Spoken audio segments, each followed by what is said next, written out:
ಪಾತಲಿಂಗೇಶ್ವರ ಸ್ವಾಮಿಯ ಕೃಪೆಯಲ್ಲಿ ಯಲೆರಾಂಪುರದಲ್ಲಿ ಭವ್ಯ ಜಾತ್ರೆ.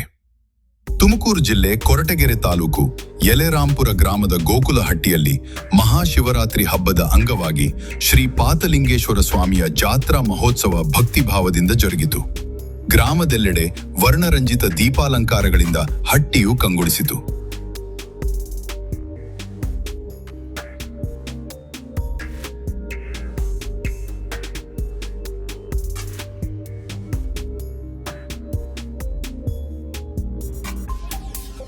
ಜಾತ್ರೆಯ ಅಂಗವಾಗಿ ಶ್ರೀ ಪಾತಲಿಂಗೇಶ್ವರ ಸ್ವಾಮಿ ಹಾಗೂ ಜುಂಜಪ್ಪನಿಗೆ ವಿಶೇಷ ಪೂಜೆ ಸಲ್ಲಿಸಲಾಯಿತು. ಮನೆ ಮನೆಗಳಿಂದ ದವಸ ಧಾನ್ಯ ಸಂಗ್ರಹಿಸಿ ಅನ್ನ ಸಂಪರ್ಪಣೆ ಕಾರ್ಯ ನೆರವೇರಿಸಲಾಯಿತು. ಊರಿನ ಜನರು ಹಾಗೂ ಸುತ್ತಮುತ್ತಲಿನ ಹಳ್ಳಿಗಳ ಭಕ್ತರು ಪ್ರಸಾದ ಸ್ವೀಕರಿಸಿ ದೇವರ ಕೃಪೆಗೆ ಪಾತ್ರರಾದರು.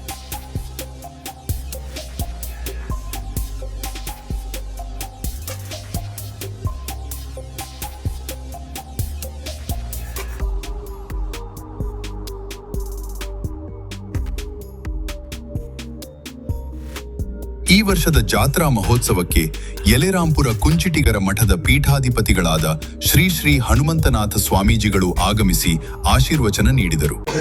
ಈಗಲೂ ಕೂಡ ಅಂಟುಮುಟ್ಟಿನ ವ್ಯವಸ್ಥೆ ಸ್ವಲ್ಪ ಮಡಿ ಮೈಲಿಗೆ ನಾವು ಕೂಡ ಕಂಪ್ಯೂಟರ್ ಯುಗದಲ್ಲಿ ಇದ್ದೀವಿ. 2026 ಇನ್ನು ಮೇಲಾದ್ರೂ ಕೂಡ ಒಂದಿಷ್ಟು ದೇವರುಗಳನ್ನು ಮಾಡಿ ಜಲ್ದಿಗಳನ್ನು ಮಾಡಿ ಜಾತ್ರೆಗಳನ್ನು ಮಾಡಿ ಬೇಡ ಅಂತ ಹೇಳಲ್ಲ. ವರ್ಷ ನಮ್ಮನೆ ಹೆಣ್ಮಕ್ಕಳನ್ನ ತುಂಬಾ ಕ್ರೂರವಾಗಿ ನಡೆಸ್ಕೊಳ್ಳುವಂಥದ್ದನ್ನ ಯಾವೊಂದು ಗೋಕುಲದಲ್ಲೂ ಕೂಡ ಆಗಬಾರದು ಅನ್ನುವಂಥದ್ದನ್ನ ಸೂಚ್ಯವಾಗಿ ಹೇಳಿ ಇವತ್ತೊಂದು ಒಳ್ಳೆ ಅದ್ಭುತವಾದಂಥ ಕಾರ್ಯಕ್ರಮ, ಯಶಸ್ವಿಯಾದಂಥ ಕಾರ್ಯಕ್ರಮ. 40 ಮನೆ ಇದ್ರೂ ಕೂಡ ಇಡೀ ಊರು ಬೆಳಗಾಗುವಂಥ ಒಳ್ಳೊಳ್ಳೆ ಕಾರ್ಯಗಳನ್ನ ಈ ಗೋಕುಲದಲ್ಲಿ ಮಾಡ್ತಾ ಇದ್ರಿ. ಜಾತಿ ಧರ್ಮಗಳನ್ನು ಬಿಟ್ಟು ಭೂಮಿ ಮೇಲೆ ಇರೋದು ಎರಡೇ ಜಾತಿ, ಒಂದು ಗಂಡು ಒಂದು ಹೆಣ್ಣು. ಇಡೀ ವಿಶ್ವ ನನ್ನದಂತ ಭಾವನೆಯಲ್ಲಿ ಬರ್ತದೆ, ನಮ್ಮ ಜೀವನಕ್ಕೊಂದು ಅರ್ಥ ಬರ್ತದೆ ಅಂತೇಳಿ ನಾನಾದ್ರೂ ಕೂಡ ಭಾವಿಸಿ ತಮ್ಮ ಪ್ರವಚನದಲ್ಲಿ ವಿಶ್ವ ಮಾನವತ್ವ, ಧಾರ್ಮಿಕ ಸೌಹಾರ್ದತೆ ಹಾಗೂ ಸಮುದಾಯದ ಒಗ್ಗಟ್ಟು ಇಂದಿನ ಕಾಲದಲ್ಲಿ ಅತ್ಯಗತ್ಯ ಎಂದು ಕರೆ ನೀಡಿದರು. ಗೋಕುಲ ಸಮುದಾಯದ ಮುಖಂಡರು ಹಾಗೂ ರಾಜಕೀಯ ನಾಯಕ ಮಾಲಿಂಗಪ್ಪನವರು ಕಾರ್ಯಕ್ರಮದಲ್ಲಿ ಭಾಗವಹಿಸಿ ಮುಂದಿನ ವರ್ಷದ ಪ್ರಸಾದ ವಿತರಣೆಗಾಗಿ ಟೇಬಲ್ ಹಾಗೂ ಕುರ್ಚಿಗಳನ್ನು ನೀಡುವುದಾಗಿ ಭರವಸೆ ನೀಡಿದರು. ಮೂಢನಂಬಿಕೆಗಳು ನಮ್ಮ ಇದಾವೆ ಅಂತ ಇಲ್ಲ ಅಂತ ನಾನಾದ್ರೂ ಭಾವಿಸಿದ್ದೀನಿ.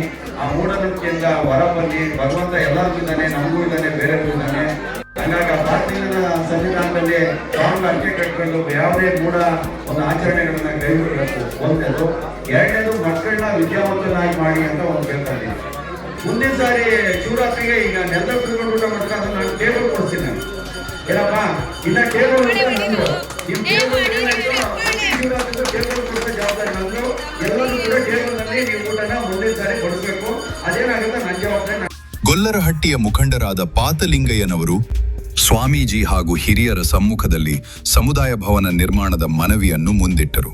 ಪ್ರತಿಕ್ರಿಯಿಸಿದ ಮುಖಂಡರು ಮುಂದಿನ ವರ್ಷ ಸಮುದಾಯ ಭವನ ನಿರ್ಮಾಣಕ್ಕೆ ಸಹಕಾರ ನೀಡುವುದಾಗಿ ಭರವಸೆ ನೀಡಿದರು. ಒಟ್ಟಾರೆ ಯಲೆರಾಂಪುರ ಗ್ರಾಮದ ಗೊಲ್ಲರಹಟ್ಟಿಯಲ್ಲಿನ ಒಗ್ಗಟ್ಟು ಮತ್ತು ಧಾರ್ಮಿಕ ಆಚರಣೆಗಳು ಇತರ ಗ್ರಾಮಗಳಿಗೆ ಮಾದರಿಯಂತಿವೆ. ಇದು AR news channel action and reaction. ಇದು ವದಂತಿಯಲ್ಲ, ವಾಸ್ತವ. ಈ ಮಾಹಿತಿ ನಿಮಗೆ ಇಷ್ಟ ಆಗಿದ್ದರೆ ಶೇರ್ ಮಾಡಿ, ಕಮೆಂಟ್ ಮಾಡಿ, ಲೈಕ್ ಮಾಡಿ.